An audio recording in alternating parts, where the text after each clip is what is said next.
Thank you so much for turning up. I am so sorry to our Catalan guests that Stockholm is giving you this very wet welcome. It usually is nicer in August in this place, but you've all managed to get here despite of the bad weather, and I'm looking forward to a very intense and interesting discussion. My name is Lisa Pelling. I'm chief analyst at the think tank Arena Idea. As you know, Arena Idea is a think tank that is close to the Swedish trade union movement. We are partly funded by the Swedish trade union movement, and we have close ties with them as such. Often we are branded left-wing.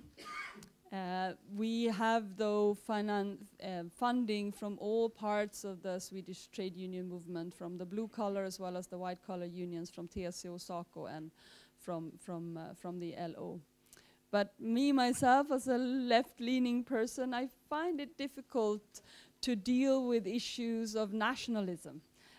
It's seldom something that comes easily to a left-leaning person to say nationalism is a good thing. At the same time, movements towards the left in many parts of Europe had strived for independence, self-determination, particularly to pursue left-leaning agendas. This is the case in Scotland. This has been the case in many parts of the Catalan history with its great anti-fascist history as well.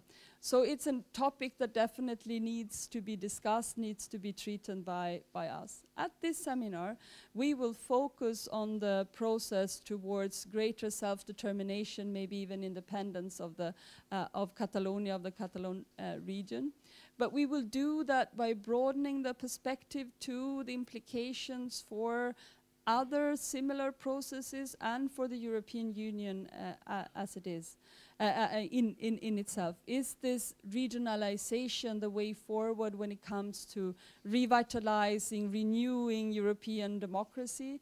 Or is it a cul-de-sac? Is it the wrong way of going when we want to bring a sense of self-determination, a sense of being able to influence your own destiny, have control of your own life, or the destiny of the people you care for, the country that you love? These are large questions, definitely too large for just an hour and a half, but we will make our best.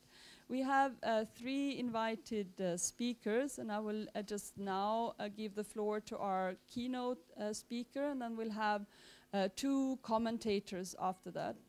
But we will try to make sure that there is space and time when the speakers have made their keynote speech, and then the commentators, for you to ask questions.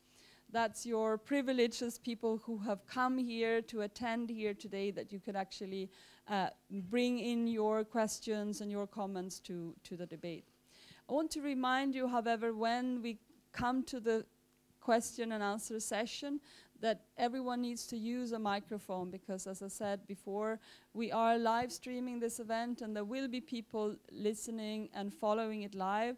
They will also be using Twitter to communicate. If we up here are saying something particularly spicy or interesting or intelligent, they will be trying to spread the word to other people on Twitter, and you can, of course, here in the hall, follow that as well. Otherwise, switch off the sound of your mobile phones, but use and follow us in social media if you like. So without more ado, I'll introduce to you Albert Royo, who is the Secretary General of the Public Diplomacy Council of Catalonia, Diplocat, which is co-hosting this seminar together with us. And let me just say before we start, I'm very grateful for this opportunity that we can do this together. I think it's a good occasion to raise this issue in Sweden. I know you are busy traveling.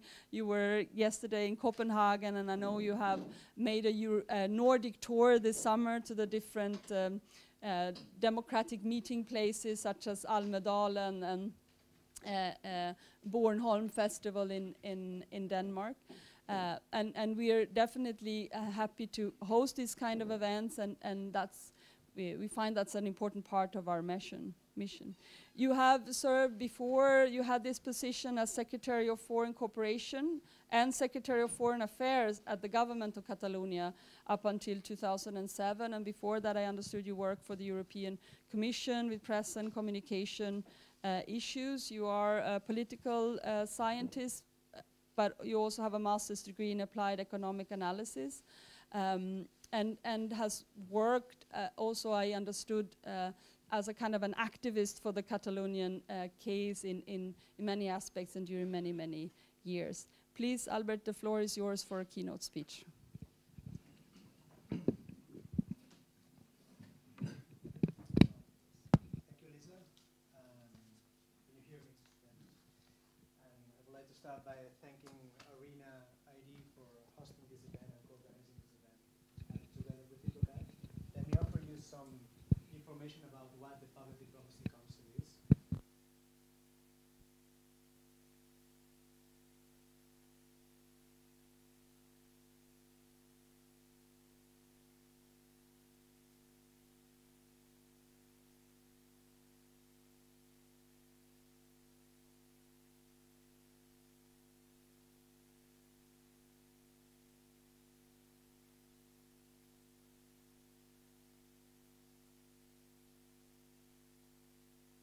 So it works.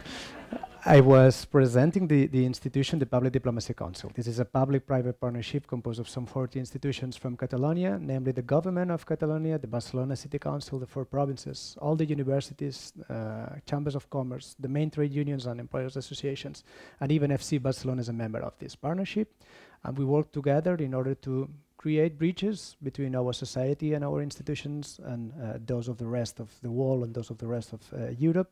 Not only, let's say, inviting everybody to get to know what Catalonia is and what our assets as a country, but also participating in some of the main discussions, international discussions that we are all facing in Europe. And we are really happy to be here in Stockholm to discuss and to exchange views about a very singular political situation that we are living in Catalonia, which is this self-determination process, which should end up with this self-determination referendum to be held next October the 1st, after 40 years of trying to accommodate Catalonia within a pluralistic Spain. So after 40 years of trying to pursue internal self-determination, and now we are trying to pursue external self-determination, as many people in Catalonia have concluded that the internal self-determination or accommodation is not possible. Let me offer you some basic information about Catalonia. Many of you already know it or you have had the chance to visit Barcelona, but let me offer you some basics. Catalonia has a population of 7.5 million people. It's a population similar to that of Switzerland, for instance, but it's just 16% of the Spanish population, so we are a structural minority within Spain. It's got an area of 32,000 square kilometers, similar to that of Belgium, so we have a high density, population density there. And we are a very mixed society. 70% of Catalans were born outside Catalonia, mainly in other parts of Spain, or one of their ancestors, father or mother, was born outside Catalonia. So it's not about, let's say, ethnic nationalism, but about, I would say, civic nationalism, what we are seeing there. Nothing to do with blood or ethnicity or things like that. You know, Barcelona is the main capital, the main city of Catalonia. It's got the biggest port of Western Mediterranean. And when it comes to economy, Catalonia is the most industrialized part of Spain. It's the first economy, regional economy of Spain. It accounts for 20% of Spain's GDP, being 16% of the population. But it doesn't mean that we are the wealthiest region in Spain. In terms of GDP per capita, the Basque Country, Navarra, or even Madrid, they are richer than, let's say, the average Catalan citizen. Our GDP is similar to that of Finland, more or less. It accounts for 2% of the Eurozone's GDP. And we, being the most industrialized part of Spain, we represent 1/3 of the Spanish international trade, import and exports. Then let me offer you some history basics, so to offer you a frame of what is happening there. Well, Catalonia enjoyed full sovereignty for several centuries since it was created long time ago, in the 10th century, from the French kingdom till the 18th century, even if we share a royal dynasty with Castilla for 2 centuries. It enjoyed full sovereignty till the 18th century, till the Spanish Succession War, which in 1714 brought to Spain a Bourbon king coming from France, who imposed a very centralized vision of the state that provoked that our institutions were banned and we were completely ruled by Madrid. And that provoked also the end of the Catalan parliamentary system, which date back from the 13th century. So it's a long one of it's one of the oldest ones in Europe, along the British and the Icelandic ones. Catalonia regained some self-rule during the Spanish Republic in 1931 till 1939, when Franco won the Spanish Civil War. That provoked, of course, the end of democracy in Spain, but also the end of the Catalan self-rule. That provoked a huge exile. 500,000 people flee Spain. Half of them were Catalans, and among them there was the Catalan president, a democratically elected president of Catalonia, Mr. Lluís Companys, who was arrested by the Germans in France in 1940 and handed over to the Spanish fascists. He was killed by the Spanish Francoist regime in 1940 in Barcelona. And as you know, we suffered fascist dictatorship for 40 years. And I think it's worth mentioning that because the Allies restored freedom in Western Europe, in all of Western Europe, but not in the Iberian Peninsula. They stopped at the line of the Pyrenees. So we had to suffer 40 years of fascist regime. And I'm mentioning this because the Spanish transition from dictatorship to democracy has been prized as one of the best political transitions, and I really think that is not the case. There was no real catharsis. There was no real transition, but rather a transaction. So that the Francoism crimes were forgiven, and the victims of the Francoism regime were not honored. In fact, many of the victims are still scattered around Spain's roads, and their bodies have not been recovered yet. At least 100,000 people who are still scattered around Spain, killed during the Civil War or just after the Civil War, and we have not recovered their bodies yet. So there was a kind of a pact of silence, and this may explain what is happening nowadays in Catalonia, but also other realities like the Indignados movement, for instance. It can offer you some basic idea of why all these realities are taking place nowadays in Spain. Anyway, in that transition, one of the main agreements was that the three old nations of Spain along Castilla would recover their self-rule. That was the case for Catalonia, the Basque Country, and Galicia. And in fact, the president of Catalonia, who was somehow elected in exile, he was in France. He was invited to come to go back to Catalonia by Adolfo Suárez, the first democratically elected president of Spain, as president of Catalonia. That's worth mentioning that because that draws a line of legitimacy with the republic system. He was invited to come back, to go back to Catalonia and to Spain as president of the Generalitat, of the Catalan self-rule institution. Well, 1 year later, 78, the Spanish constitution is passed, and 1 year later, 79, the consolidated. And that was a very important role because democracy has been more rather the exception than the norm in Spain's history. So that was accomplished. The economy was doing very well also, and we had managed to join the European Union and the Eurozone. And we also managed to modernize Spain in, let's say, in social terms. So we had gay marriage and other social and other social rights, which were very much in line with progressive Catalonia. So we were happy in this regards. But the third goal was not satisfactory at all. We did not manage to accommodate Catalonia within federal style Spain. So it was 2004 when there was a broad agreement, or a very relevant agreement between the government of Spain and the government of Catalonia, both led by a socialist then, Mr. Zapatero in Madrid, Mr. Maragall in Barcelona, by which the Catalan self-rule would be updated, and we would try altogether to transform Spain into a real federal country, offering some specific provisions for, let's say, the nations, all nations of Spain. And Mr. Zapatero said, I will accept the proposal coming from Catalonia. So to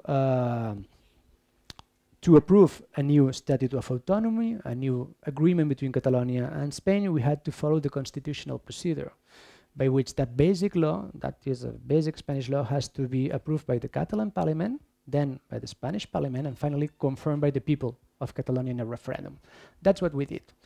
It was, a first text was drafted by the Catalan regional parliament. It was approved by 90% of the members of the regional parliament. Then it went to Madrid.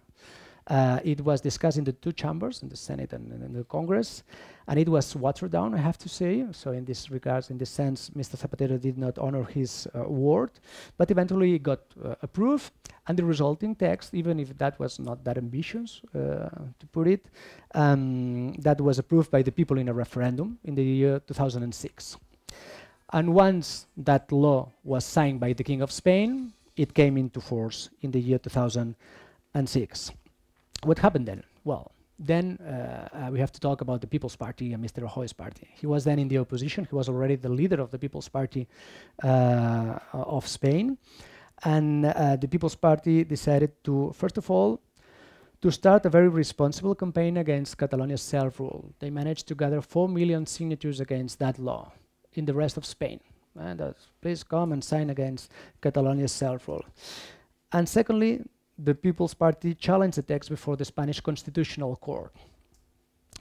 I have to say that we were quite shocked to see that the Constitutional Court decided to hear the case, because up to then everybody understood that this Statute of Autonomy was part of the constitutional corpus. That was the legal translation of a political agreement between Catalonia and Spain. So it was quite shocking to see that the court decided to hear the case. It took 4 years for the court to come up with a ruling. It was 2010, so for 4 years that text was in force. And the court came up with a very aggressive ruling on that Statute of Autonomy, annulling or reinterpreting dozens of articles, always against the interests of the Catalan side, always in favor of recentralization of the devolved powers. And that provoked a clash between the democratic legitimacy, which stems from the fact that that law had been approved by 2 parliaments and by the people in a referendum, a clash between that and the constitutional legality, at least the interpretation of the constitution made by those judges in that court. 1 year later, 2011, the People's Party won the Spanish election, the general election, by absolute majority. So it paid off. That campaign against Catalonia paid off, and they won the election by an absolute majority. I'm sure that there were other reasons, probably the mismanagement of the response to the crisis, among others. But the Catalan issue was one of the key issues which led the People's Party to win that election by an absolute majority and with a very clear agenda to re-centralize powers from Catalonia and quite an aggressive stance against Catalonia's language and identity. Well, that ruling of the Constitutional Court in 2010 provoked the first massive demonstration. 1 million people on the streets of Barcelona, a city of 1.5 million. That was quite impressive to see that. With a clear slogan, we are a nation and we decide. The relationship between Catalonia and Spain will not be decided by 12 judges in a closed room, but by the representative of the people, especially if that relationship has been confirmed by the people in a referendum. There was no reaction, I have to say, coming from the main Spanish institutions and the main political parties. They just said, well, this is it, you have to accept the ruling, full stop.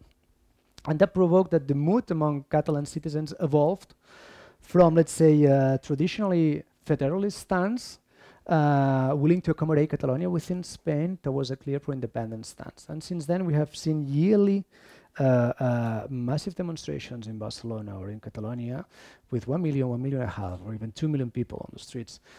I should mention there the Catalan Way, which was inspired by the Baltic Way, a 400 kilometers long human chain, which went from the French border down to the southern limit of Catalonia next to the Valencian community.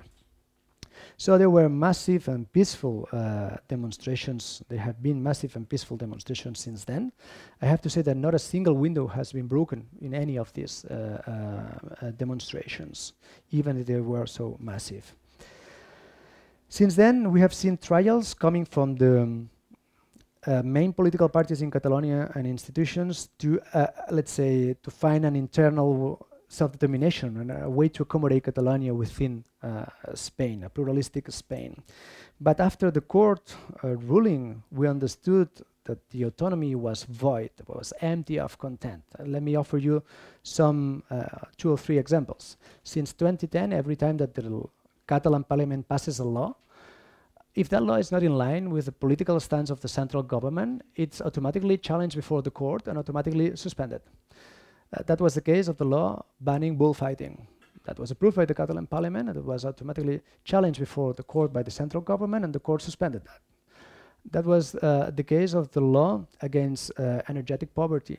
So in Catalonia, we decided to support poor families who cannot afford electricity bills during winter time, so that they cannot be cut, the service cannot be cut. Well, that was challenged by the People's Party government and suspended by the court. That was the way, that was the case also of a Catalan law, which was devoted to levy taxes from nuclear plants, so as to let us fund social services coming from nuclear plants. Well, that was challenged by the Spanish government and automatically suspended by the court. And all these decisions were in the hands of the Catalan parliament. Even after the court ruling, those decisions were in fields which are managed and should be managed by the Catalan authorities. So there is no autonomy or practical autonomy anymore, and that opened the way to the external self-determination strategy. And that was very much about dignity, the fact that that was the outcome of a negotiation, a tough negotiation between Catalonia and Spain, and that was not respected by one of the sides. And also respect for democratic decisions. People had voted for that agreement, so how can a court dare to touch a comma of that political agreement? So I have to say that since 2012, there is a super absolute majority in the regional parliament supporting self-determination, external self-determination. And since September 15, there is an absolute majority in the Catalan parliament supporting independence. Not only self-determination, but already independence. Since 2012, there have been up to 12 formal requests to Madrid to be granted a referendum on this issue. Once you see so many people on the street, you need to channel that through the institutions to get to know whether that's the will of the majority or not. And they requested the Spanish institutions, the government and the Congress, to be granted a self-determination referendum like those which took place in Scotland or in Quebec some years ago. Madrid always said the same: no way, this is illegal, this is unconstitutional, and they never get into politics, they never offered a political answer, but they're just legalistic arguments. We don't share this view. We think that there's no single provision within the Spanish constitution preventing us to have a vote on anything. But even if we concluded that the current legal system does not allow us to have that vote, we should be able to change the legal framework so as to let people vote if that's what they want to. So for 5 years, there have been these massive peaceful demonstrations, all these requests to be allowed a referendum, and the negative answer coming from the Spanish government. So what have been the most recent developments? As I told you, since September 15, there is an absolute majority supporting independence in the regional parliament. That resulted from a regional election which took place in September 15. And that resulted in a pro-independence government of Catalonia for the first time ever. But I have to stress the fact that this regional government has decided not to implement the mandate for independence, but instead they decided to keep on asking the Spanish government to be granted a vote, a single issue vote. We understand that if there is already a majority in parliament supporting independence, we need to confirm this majority. We want this process to be completely democratic and want to strengthen the democratic legitimacy of this process, so to show to Madrid and to the world that there is a consolidated support for independence. So being there already an absolute majority in parliament supporting independence, we think we need a single issue vote to confirm this majority. Sometimes it's difficult to exert a conclusion out of a parliamentary election because people could have decided to vote for pro-independence parties for many reasons. So we need to specifically ask our people about this issue, and we think that the referendum in this case is a very useful tool. Okay, I understand that sometimes referendum can be difficult, complex, or counterproductive even, and I will not mention certain cases, but in this case, once you have already an absolute majority supporting one stance in parliament, and you have a super absolute majority supporting self-determination, we should be able to have the vote to confirm whether there is or not this majority. Well, as you know, Rajoy and the Spanish government keep saying niet, and not only this, but they started the judicial prosecution of all those officials, Catalan officials, supporting self-determination. And at the very same time, the government of Catalonia said, okay, even if there is no authorization coming from Madrid, we are ready to go ahead with the organization of the referendum. So we will not implement the independence mandate, but we will organize the referendum, even if there is no authorization coming from Madrid. And this referendum will probably be called next week and should take place on October the 1st, so in 1 month time. In recent months, Madrid has intensified, the institutions, the central institutions of Spain have intensified the aggressive response.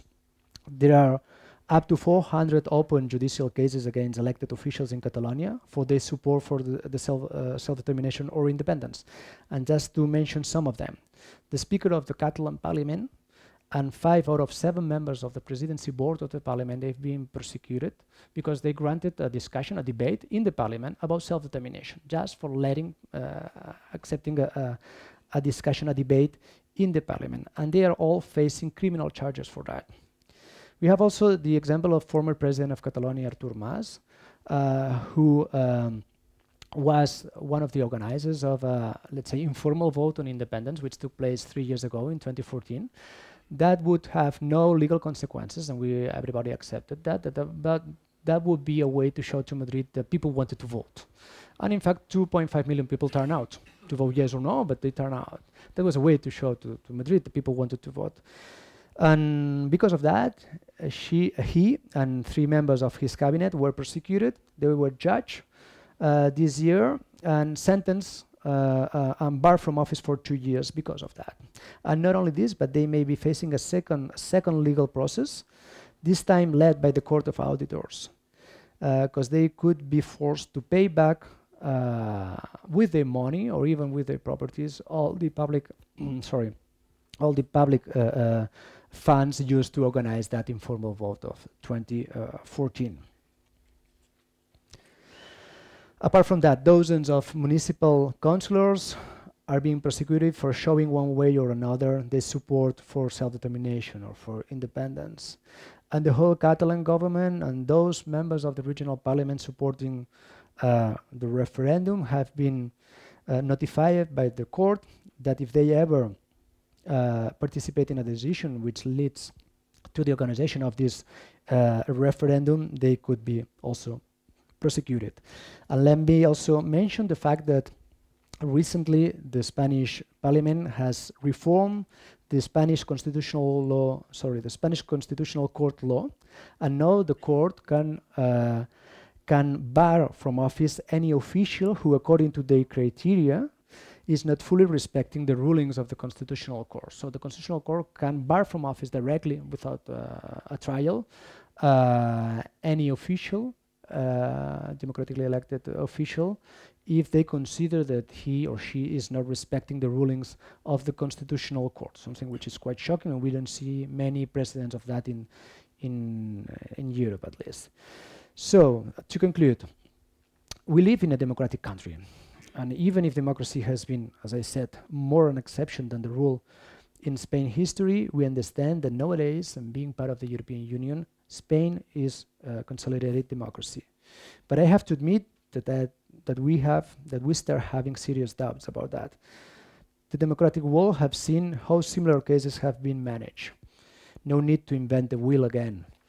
Countries with long-standing democratic tradition like the United Kingdom, Canada or Denmark, just to mention some, should inspire the Spanish government when it comes to manage territorial conflicts like the one that we are discussing today. And as the motion which was passed by the Parliament of Denmark, the Folketing, 2 years ago goes, there should be a democratic dialogue between Catalonia and Spain. Catalonia is a land of traders. We're used to negotiate. Our society is based on dialogue and consensus, and from our side, it will always be a process based on peace, dialogue, and democracy.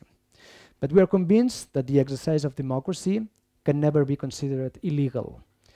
And we understand that when a debate in the parliament or the public support to a peaceful and democratic idea are being persecuted, it means that freedom of speech is no longer respected and that the main principles of a democratic system are at stake. So it would be, we think, a bad precedent for Europe to tolerate this kind of situations.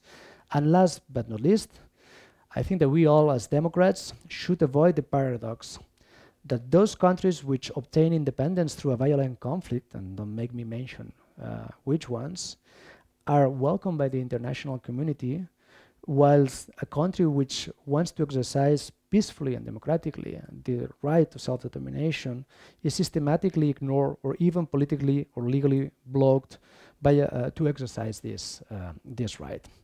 Well, thank you so much for your attention. I will participate in the discussion afterwards, so if you have any comment or question, please feel free. Thank you. Thank you. Thank you so much. Just before you take your microphone off, if you could briefly say something about how you see the role of the European Union and the European Union institutions in the work that you're doing and the struggle that you have in front of you. Is there a particular role for Europe in this case?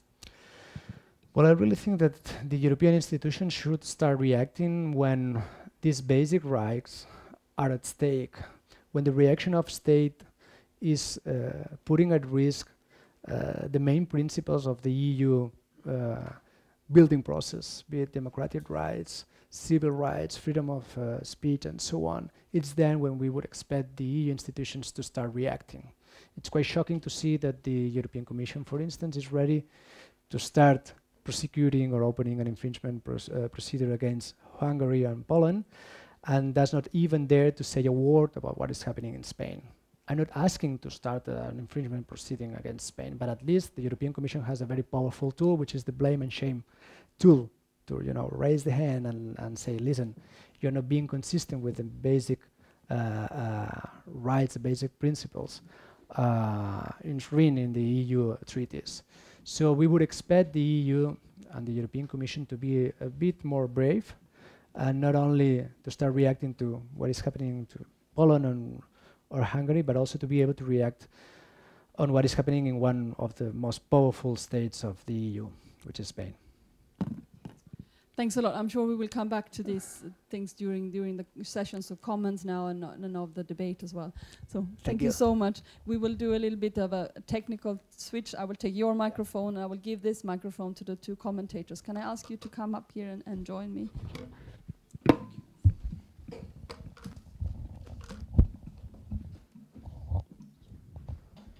Yes, can you hear me, Maya? Yes, everyone can hear me. Perfect. Let's see if I have. Yes. Yeah, come the two of you. That's I think it's easier. So we have two very prominent commentators who have asked to who have agreed to come and give their comments on this input and on the topic of today. Self-determination within the European Union, the case of Catalonia, and as I promised before, we hope we will broaden the discussion and with the case of other regions as well, and the broader implications for the European Union. I will start by giving the floor to Niklas Bremberg, who is a research fellow at the European program of the Swedish Institute for International Affairs, which is a very well-renowned Swedish institution who focuses on international issues, but it's very much present, I would say, also in the Swedish debate. You have a wide list of different kinds of publications publications, the big books, the series of issues on smaller publications on issues that are on the agenda, and an internet site that has a lot of articles as well that I invite you to consult as well. So Niklas Brännberg's focus in his research is on security practices, security communities, and EU foreign security and foreign policy. But a particular focus of yours geographically has been the Mediterranean, and in particular the southern Mediterranean, North Africa and Morocco, and Spain has been part of your focus as well in your research. You are a PhD in political science from the University of Stockholm, but you have been a visiting researcher at the University of Toronto and in University of Liverpool and at the Universitat Autònoma de Barcelona, as well as the European Policy Center in Brussels. I don't know how you have had time to spend so much time abroad and still this amazing position in Sweden as well. You have also an amazing list of publications, but I will not tire the audience with that. Instead, I'll give you the floor, Niklas. Thank you for coming. Your floor is yours. Thank you very much, Lisa. Is this on? Yeah. Thank you very much for that very generous presentation, and thank you also for mentioning our institute, of which we're of course very proud, and you're very happy to come to our seminars as well and check out our activities on our webpage, ui.se. So, and thank you very much for having me here today. This is a great opportunity, I think, to discuss this current and very important issue of not only Catalan and Spanish importance and concerns, but also wider European importance, I'd say. It has the question of self-determination of territories within member states is something that I would say really strike at the heart of more fundamental questions of European integration and political community in Europe today, and perhaps also tomorrow. Now, how much time do I have? 10 minutes? 10 minutes, yeah, perfect. Mm-hmm. So what I would like to do for my introduction now, or my first intervention, is basically highlight 3 points. I think there is one kind of lesson, a political lesson that can be had from the development of European integration and the way that kind of EU member states have treated regions within EU up until today. So let's talk about that a little bit, because of course that affects the Catalan case, but also other cases like Scotland, for instance. The other question, of course, comes to what Albert and others has been referred to as kind of the non-equivalence between legality and legitimacy, of course. And that debate does not necessarily, bring home goals for Barcelona or goals for Madrid. I'm not talking about football, of course. I'm talking about political debates. And then I think there's also, if there's time, I think we also need to focus a little bit on the political dynamics that is happening in Catalonia. Answering the question, or reflecting about the question of what is driving this process right now in Catalonia, forgetting a little bit perhaps of the broader international context, the actual actors in Catalonia today. So what are the kind of the political lessons from a couple of decades of European integration and the development of regional governance in the EU up until today? Well, the first lesson, I think, and the most important lesson, is that the big hopes that were placed on this process in the 80s and 90s as a way of perhaps lessening certain territorial conflicts within certain member states in the EU, granting political influence, economic benefits to certain regions in order for them to perhaps accommodate themselves within existing member states better. Think about Catalonia, think about Flanders, think about other non-sovereign regions in EU member states. Now, the lesson from the development up until today is that promise wasn't really fulfilled. I think Albert and other political actors in Barcelona is seeing that the promises that were made has not really been fulfilled, and that is because of the member states. EU member states has been particularly well at guarding their political power and their sovereign within the EU structure. So yes, there has been ways for regionals to influence and participate in EU decision-making, in EU governance, but not at the level and to the extent that I think that many regions would like. So in a sense, the lesson here for Catalonia and other is that if you really want to have power, if you really want to have influence in the EU, become a member state. And that, of course, tilts the whole equation of regionalization in Europe. That was not the lesson that we're supposed to be drawn from this exercise, looking 20 years back. So in that sense, regionalization of Europe it hasn't fulfilled its promises. Now, a big debate has always been, so what happens with the territory of a member state should it succeed? Should it become an independent state? Does it have to leave the EU? Then again, if you talk to representatives of the European Commission and member states, they basically say, yes, they have to leave the EU, reapply for membership, wait in line, and as you all know, to become a member of the EU, all member states has to agree. The independent state applying for membership has to abide by EU law, and then all member states has to agree. This puts, of course, a very practical obstacle for an eventual hypothetical independent Catalonia, since Spain would be an acting veto player here. But the story is not that simple. The case is, of course, that we don't have any historical precedents here. We have very little to go by when it comes to evaluating these political claims coming from other member states, from Spain, or also from the Commission. There are ways of interpreting current EU law that would say that, well, it would be some kind of an infringement with the basic idea. Albert has been referring to kind of basic democratic ideas governing our way of thinking about European integration. It would be an infringement with those kind of principles to throw out a territory that has been and is an integral part of the common market and the EU. The Commission is supposed to protect the integrity of the common market. How can it then throw out 9 million people from that market? The EU citizenship that is, yes, granted to EU national as being citizens of EU member states. That's the rule. But if you look at what the European Court of Justice has been doing in this jurisprudence, the sense of EU citizenship and the rights given to EU citizens is perhaps beyond that strict formal interpretation of citizenship rules today. Again, it would be problematic to throw out 9 million EU citizens from the EU. And there's also the fundamental question here that, are we dealing with a case of standard international law, or are we rather dealing with a case of something more of a much more, can you say, deeply entrenched EU law? By international law, succession is when the new independent states show up on the international arena, other states have to recognize it. If they don't, it's going to be a problem, etc., etc., etc. However, of course, now we're dealing with an entity that has been integrated within the EU for so long that it's questionable whether we can say that this is actually a case of international law rather than EU law, which again changes the way that we analyze this question, I think.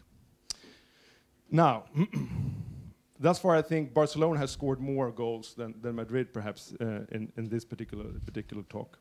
But when it comes to the question of legality versus legitimacy, I think there is more problem here again for the Catalans if we allow ourselves to return to this particular case. Albert has been telling us kind of the process that has led us this far, where we are now with this high tension between Barcelona and Madrid. And in that narrative, it is basically the case where authorities in Madrid are denying Catalans their democratic right to express their opinion, the freedom of speech. You can also say, of course, that, and we also say by legal means, basically. And therefore, you have to do something extra legal. You have to break Spanish law in order to protect rights of Catalans. That we can argue with, and that is, I think, debatable.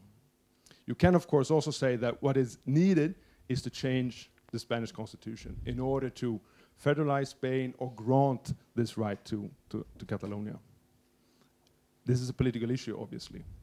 But it's not necessarily so that in order to protect the rights of Catalans, the Catalan regional government has to break Spanish law.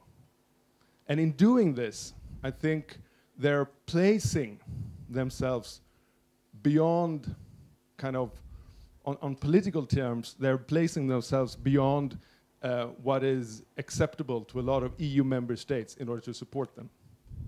And I think this is, again, the political problem that a lot of Catalans and the Catalan regional government is facing today.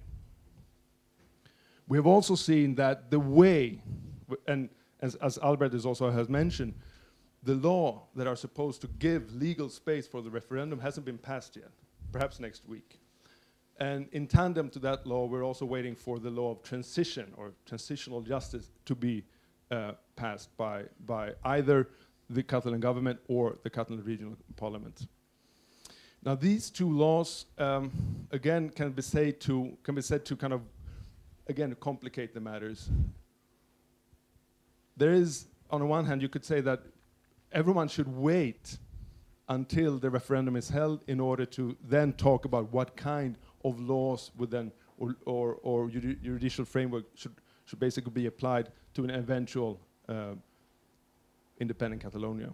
Whereas the law of transitional justice, or whatever you want to call it in English, is kind of preempting that debate, establishing the terms of what a free Catalonia would be like before the vote has taken place. There are a number, I think we should debate it more seriously perhaps than we have been doing thus far, is kind of the legal and democratic guarantees that has to be fulfilled in order for us to actually call this a referendum rather than a public consultation or something else. First, what do we deem to be the appropriate level of participation among Catalan citizens in order to just say that the referendum is legitimate? Is it going to be 60% of the Catalan voters? Is it going to be citizens? Is it going to be 80%, 90%, 70%? What are the thresholds? And the other, of course, what number of votes do we have to agree upon in order to say that, yes, there is a strong support for an independent Catalonia in Catalonia? Is it 50 plus 1%, or 50% plus one vote, or is it something more? Does it have to be a qualified majority? That's another question I think we have to debate. And soon I'll turn over to you, Isabel. I'm sure you have a different way of seeing these things. And stop me from being too long. But I think, of course, I mean, if we then turn back to my third point, and that is the kind of the focusing on the political situation in Catalonia right now, it is exactly as Albert is saying, we wouldn't be here if it would not be for the 2010 ruling of the Constitutional Court in Madrid. That's obvious. We wouldn't be here if it wasn't for the inertia, the political indebtedness, the bad handling of this conflict that we've seen from the government in Madrid, Mariano Rajoy. That's obvious as well. There are different ways of doing this, and I think that the Madrid government is not doing it well thus far. But I think there's also another way that we have to, or another dimension here. That's also the kind of the unstable regional governance, the unstable political support for the current Catalan regional government that is pushing this process forward. Remember, as we said, we've had elections in September 2015 in Catalonia that did not produce a clear result. The Junts pel Sí, the center-right and the center-left party that formed an electoral platform that was supposed to win the election, did not win the election. And they had to rely on another party to gain the parliamentary majority. And that party is a little bit, what you could say, perhaps even more entrenched in its view of Catalan independence and separatism, the CUP. And that, I think, and those parties do not necessarily agree among each other of again, the nature of politics, and perhaps also what kind of independent state they would like to see in the future. But that's a different matter, because I think as they are, to a certain extent, incompatible, the only way to drive the process forward is to keep it forward, basically. So there is one element of that dynamic there.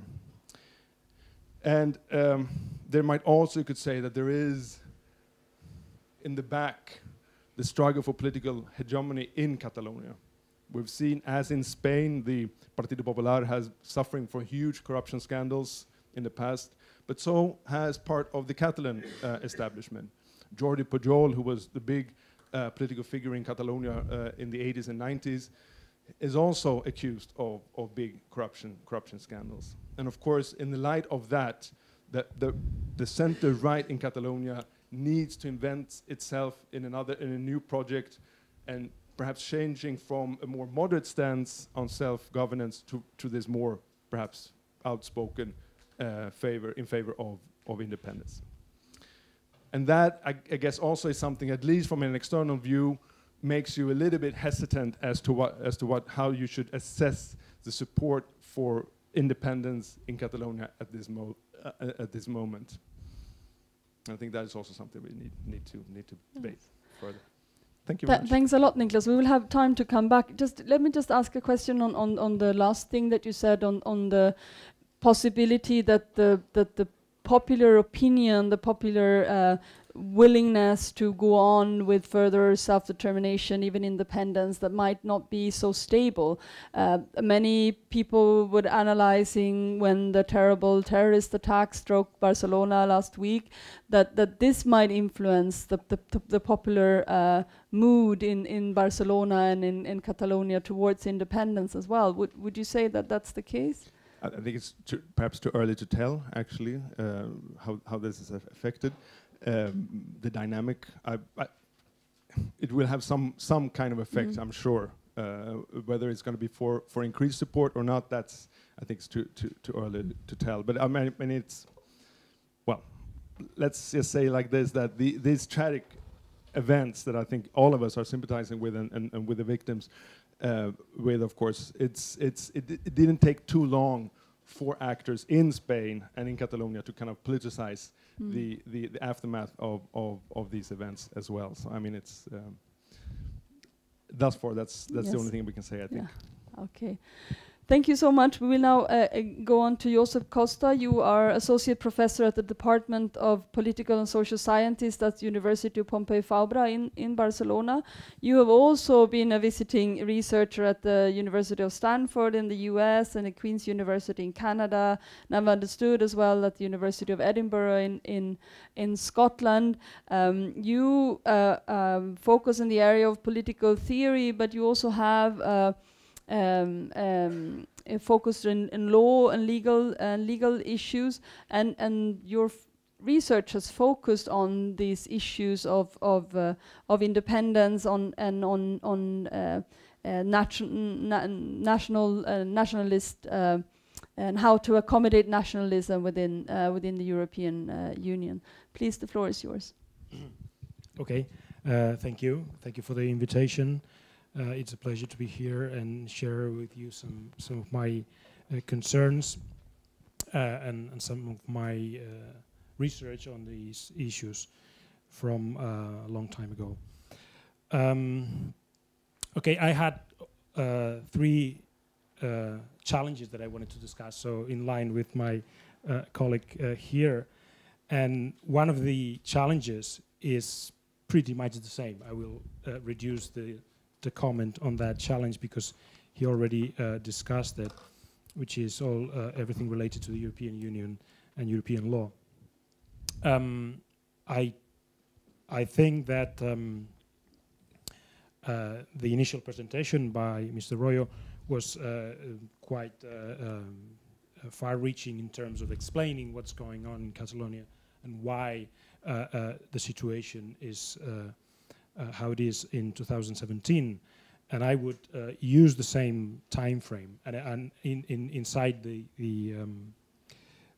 your papers, you have this timeline of Catalan independence movement. And I think it's very interesting to see it to gain a better perspective on what's going on. Mr. Royo mentioned the idea that internal self-determination has failed in Spain, and I think this is one of the challenges that we're facing. Is I mean,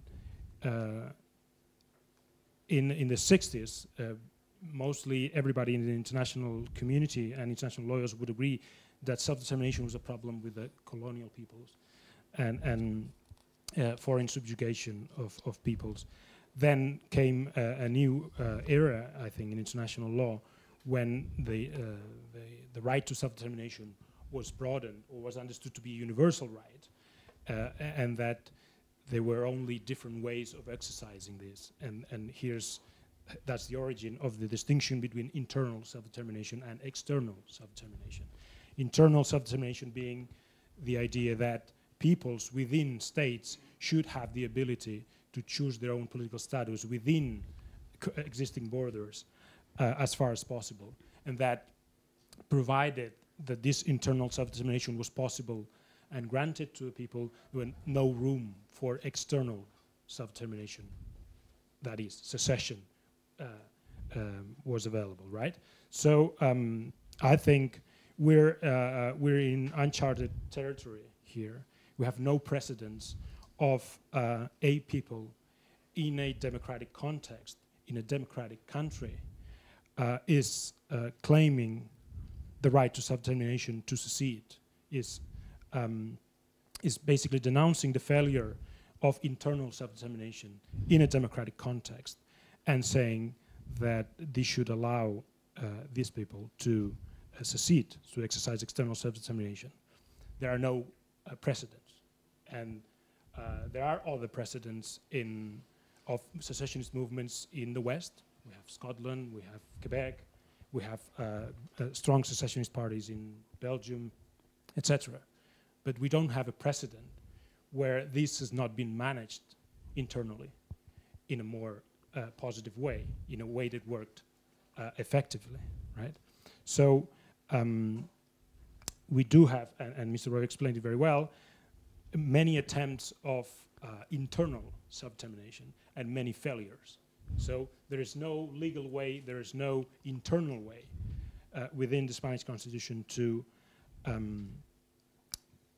accommodate the demands of Catalonia. And Catalonia understood as a people that has this universal right to choose its own political, cultural, social, and economic status, as the right of self-determination proclaims.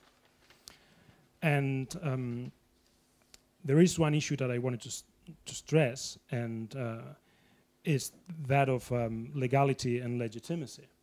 And that is, in my view and my understanding of self-determination, that's the whole point of self-determination.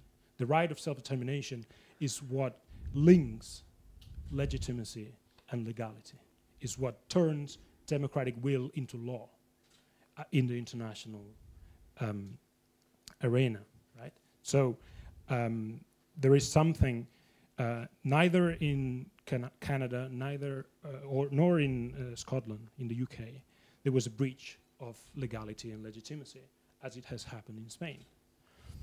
And that happened in 2010, because there was a legitimate legality that was turned down by the Constitutional Court in a very strange ruling and a very controversial. And a lot of constitutional lawyers would argue that the ruling of the Constitutional Court is unconstitutional. Which is, I mean, it is a paradox because they have the legal authority to interpret the Constitution. But a lot of people, a lot of constitutional lawyers think that they were wrong and that they were politically motivated, not legally motivated. And so the reason I mentioned that is because, yes, that provoked a massive demonstration in the streets of Barcelona, but it also provoked, and it hasn't been mentioned, a very strong condemnation by the Catalan parliament. And there were two motions 1 week later passed by more than 85% of the members of parliament refusing to accept the ruling of the Constitutional Court. So in 2010, there was this separation of the ways of the legality on the one side and the legitimacy on the other side, because what the Catalans had voted, what the Catalans had negotiated, was denied unilaterally by the central state.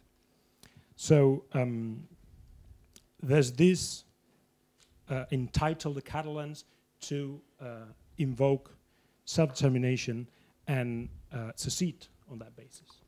Okay, that's a challenge for international lawyers. We know there's very little jurisprudence in the international courts and so on about this. We just have the Kosovo ruling, which basically said in general terms that secession is not prohibited, but we don't know if there is a positive entitlement to secession. So that would be the current status of the thing. So can Catalonia appeal to the right of self-determination to secede? Then a good argument is made looking at the recent history of failure to accommodate, of failure of internal self-determination. Because international law generally says that whenever internal self-determination fails, then there is external self-determination available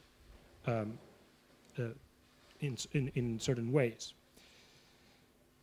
Then let's assume you don't buy this argument. We still have another challenge. Let's say that there is no positive entitlement of Catalans to seek self-determination. I think they can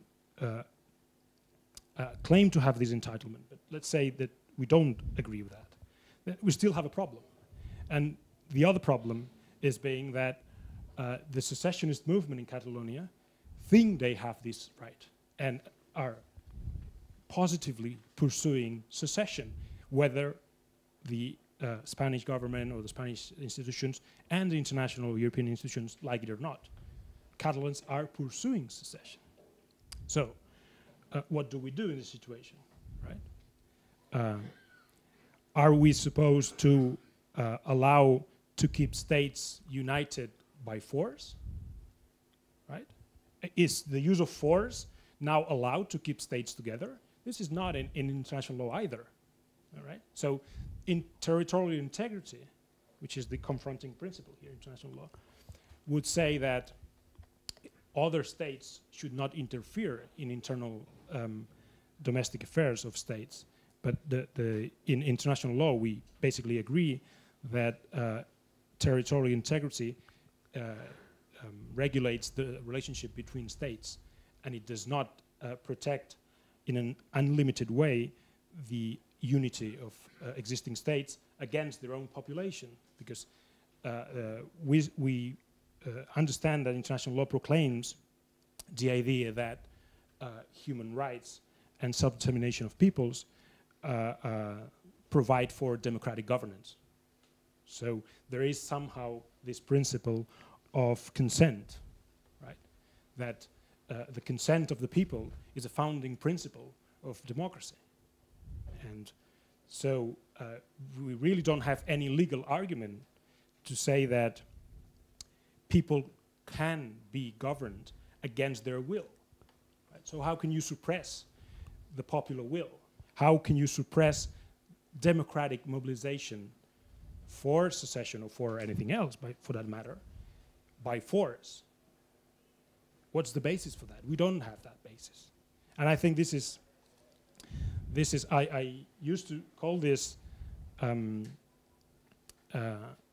more academic terms, the just cause paradox of theories of secession, which means basically that if you're in a democratic country, in a democratic environment, you're not entitled to secede. But then if people want to secede, the paradox is the only way to stop it is by harming the rights of those people and harming democracy. So that creates a paradox. And I'm now inclined to, in academic terms, to say that this is the Spanish paradox, right? The more the Catalans are denied self-determination, and the more efforts are put into stopping political mobilization, which is democratic, which is legal, which is according to international standards, then the only way that Spanish are letting Catalans to take is a non-consensual or unilateral or non-legal path to independence. And so the Spanish paradox is showing us that the only way Spain has to stop independence is by limiting democratic mobilization, by limiting democratic free expression of political ideas and party platforms. Because, I mean, we have a parliament that's elected on the platform of independence. What do we do about that? We say it's not legal, not possible, and that's it. I don't think this is how democracy works. So, and this is Western understanding of democracy. It doesn't work like that. I think the Supreme Court of Canada said it very well when treating the case of Quebec, and said, one, the consent of the people, the consent of the governed, is crucial to our understanding of democracy. So if people do not consent to being governed by a state or by a constitutional regime, then that should be taken into account. And another thing that they said is that a constitution is not a straitjacket. You cannot treat a constitution as a straitjacket to impede, to suppress the people's expression of their preferences. That doesn't work, because a system of government in the West cannot be only based on laws. It needs the legitimacy to work together with law. So we have this second challenge, which is, can it really be successful to keep a state by force? This is unprecedented as well.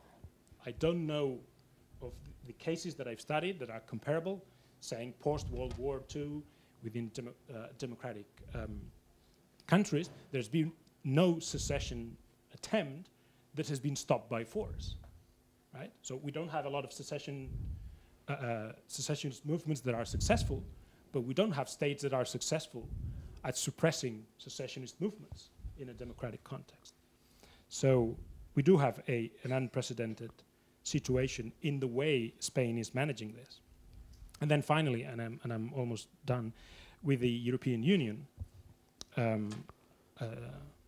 I think there is a big challenge for the European Union, and you introduced this challenge, is I mentioned international law, and you basically said, or I rephrase what you said, is this if this is an international law problem, it's because we are understanding the European Union as a state club, as a club of states. Right? If we are to understand the European Union as a federation in the making, then we cannot treat that as just an international law problem. So it challenges the very idea of how we understand the European Union. And I have a point on this, which is not original. It's Professor Fassbender of Switzerland, who basically mentioned the case of Jura in Switzerland. In a federation, if you think of yourself as a federation, then there is absolutely no relationship between being member of a state and being part of the federation. So you can secede from your own state and still be part of the federation, right? Because the territorial integrity of the federation has a status of its own, right? And there is this issue in the European treaties of European integrity. You mentioned the integrity of the European single market. And there's also this is also in terms of foreign policy, where the Commission is asked to protect the integrity of the Union as a whole.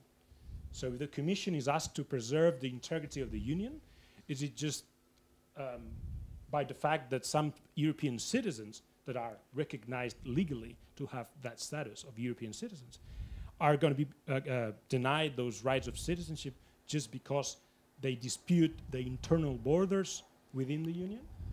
I mean, I think most international lawyers, if they see the European Union as having a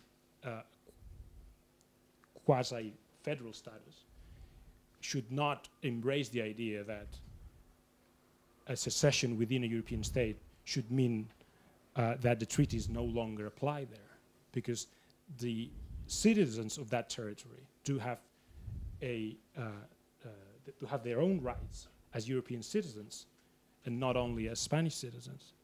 So, if we, as I said, if we understand Europe as a federation in the making, then we have no basis for understanding that secession means that you are left out of the Union. You don't have a political basis. You don't have a legal basis for saying that.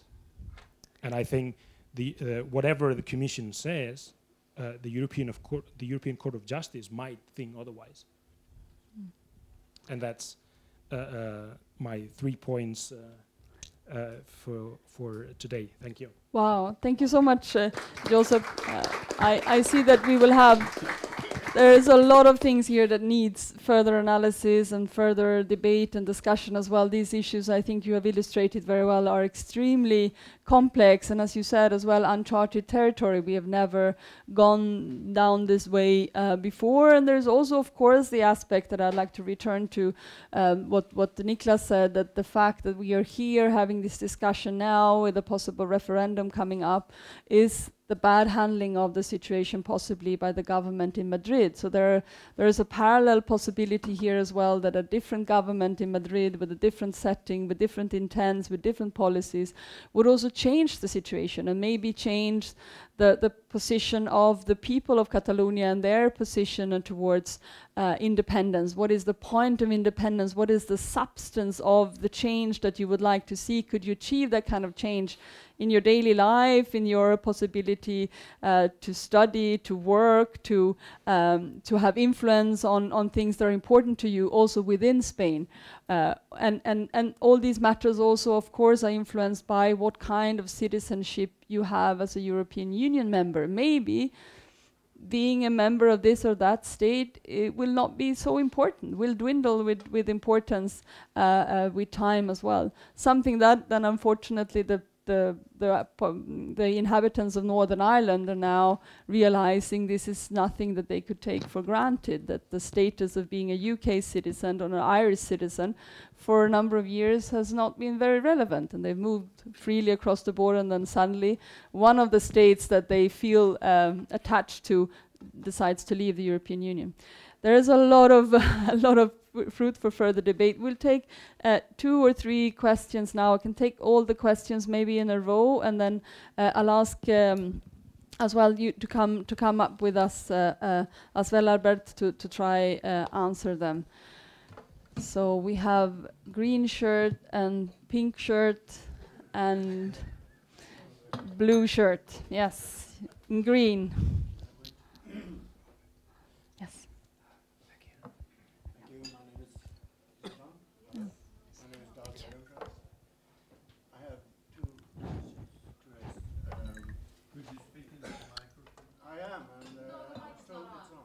I asked if it was on.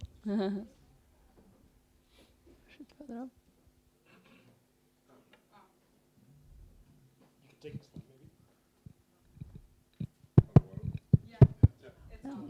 maybe. Okay. Yes. Yes, I can hear Thank it's on. 2 issues. You've spoken about the Catalans rather broadly without further specifying what that means. Are you referring to all residents of Catalonia, of Spanish Catalonia, I should say, perhaps? Because I think there are Catalans also in southern France and perhaps in Mallorca. Or is it mainly or only those who are Catalan speakers, which raises the issue of nationalism, national identity. The Catalan culture is very developed as a culture of its own, based on the Catalan language, literature, art, architecture, not least. So is this an issue in Catalonia, that there are Spanish speakers and Catalan speakers? And is there a socioeconomic dividing line in parallel with that distinction? That was the first issue. The second question I have, I think that's perhaps one of the issues when Lisa talks about left-leaning persons having some concerns.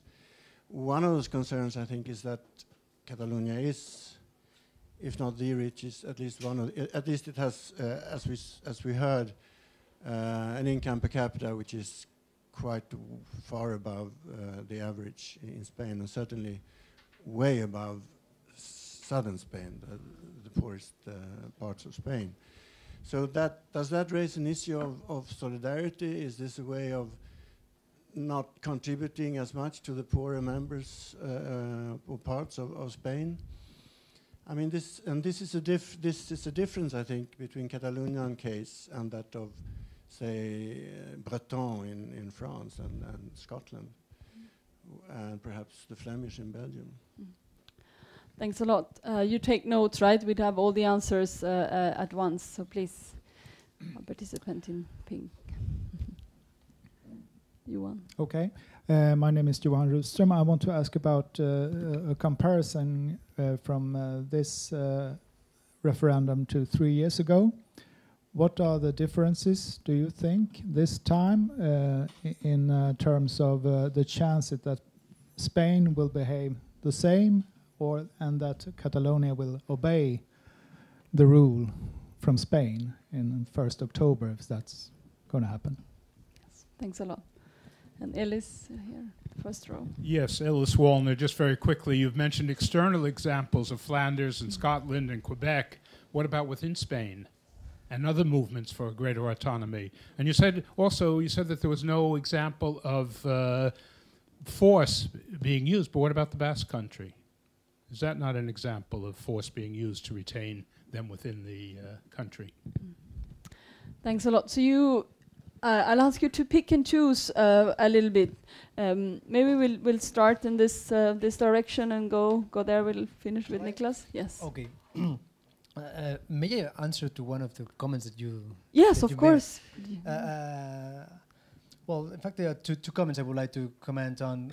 You asked about the socialists and what the socialists could be offering if there is any other alternative coming from Madrid. I think that it's quite sad to say that the Socialist Party in Spain is not offering an alternative, and it's completely aligned with the Rajoy's government when it comes to the response to the Catalan issue.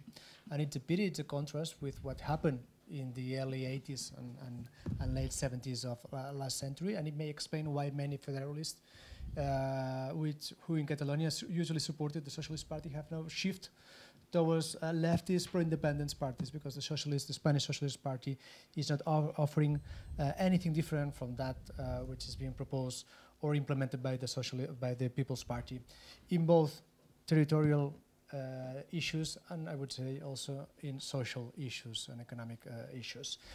And then I would also like to underline, when it comes to the EU issue, that there is a second Spanish paradox, if I may put it this way, because the Spanish government is saying two things which are inconsistent. The Spanish government is saying if you proclaim independence, you are automatically outside the European Union. But at the same time, the government is saying we'll never recognize an independent Catalonia. Well, this is inconsistent. If Spain does not recognize Catalonia as an independent country and keeps considering Catalonia's territory and people as part of Spain, it means that we are part of the European Union. Unless they recognize Catalonia as an independent country, they cannot propose that we are not part of the European Union anymore. And then trying to answer to at least one or two of your questions. This process is limited to the Spanish Catalonia, the Spanish autonomous community of Catalonia. We understand that there are people speaking Catalan in other territories of Spain, in Valencia, in the Balearic Islands, and of course there is a Roussillon in France, where still some people, I mean, they feel Catalan, but they are completely comfortable in France, so nothing to do with the situation in the Spanish Catalonia. And I would say the situation in Valencia and the Balearic Islands has nothing to do either. When it comes to the solidarity issue, I remember this question being put to the finance minister of Catalonia. Will you keep on exercising solidarity vis-a-vis poorer regions of Spain? And he said, of course. I mean, we believe in solidarity, and even if we had to choose between our wallet and freedom, we would choose our wallet. Sorry, we would choose. This is my cat. We choose freedom. So even if we had to choose between having these transfers of money towards poorer regions or being able to choose about our future, we would choose our future. And of course, we are ready to keep on with the solidarity policy, but of course there should be a negotiation between Catalonia and Spain, but we would be more than happy to help poorer regions. And finally, difference between the 9 November vote of 3 years ago and this coming referendum, I would say basically that it was because, well, mainly that the Catalan government said that it will implement the outcome of this referendum. That was not the case 3 years ago. That was a way to show to everybody that we wanted to have a vote. And in this case, the government of Catalonia intends to implement the vote. Thanks. We are already a little bit behind the schedule, so I need to ask you to be very, very short when you answer the questions. Josep, please. Okay. Yeah. Pick one or two. Just one sentence on the alternative Spanish government. Whatever happens, it will be very different in Spain and Catalonia. The basic problem is that the electorate is now very different. It's very separate. Preferences are so distant in Spain and Catalonia, and the elected members of parliament in Spain from Catalonia are completely at odds with the majority of members of parliament elected in the rest of Spain. So it is very difficult. For the first question, I think identity and social class, language, etc., they play a role on defining preferences, but they don't play a role on defining politics or on defining the political platform. And we've seen the draft referendum bill. It basically says that all Spanish residents in Catalonia are allowed to vote, and there's no controversy on that. And there's no controversy on who is member of the Catalan people as represented by the institutions. So this is really not, it is a matter for preferences to understand why people vote how they vote, but not in defining policy.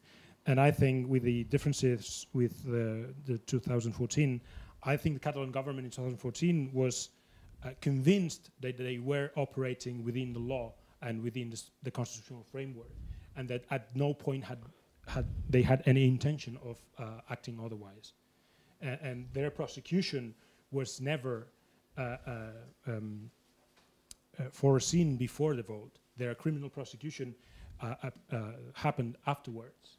So, and there was no requirement, there was no notification to the Catalan government that there might be criminal charges before that vote happened, right? So that's an ex post facto problem. And with the other movements in the Basque Country, anyway, it's in Spain. It's another case in Spain, answer one. And second, I don't think there was ever a majority in favor of Basque independence in practice. So they never attempted to secede. They might have dreamed of secession, but they never attempted with majority support to secede. Thanks a lot.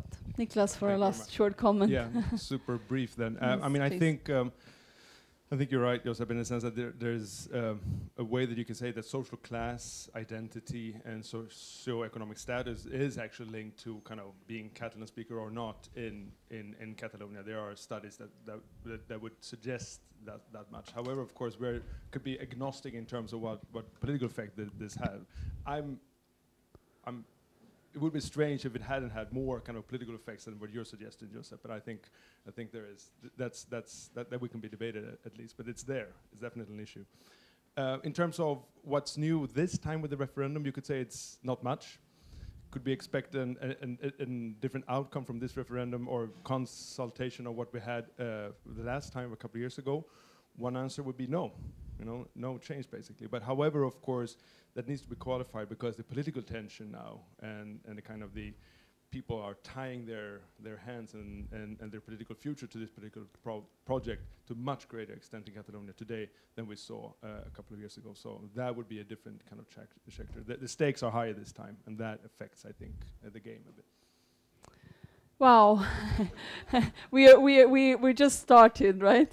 There are so many new aspects and factors that we'd like to discuss. I'm so happy you all came today. Please feel at home here at Arena. Come back to us. I hope you don't mind that we send you invitations to future seminars and events that we are here. We have a rich list of publications and reports and entries of different kinds at our website. Please have a look there and be warmly welcome back. And thank you so much to Diplocat for co-hosting this event with us today. Thank you, Niklas, Josep, and Albert for being up here today as well. Thank you so much.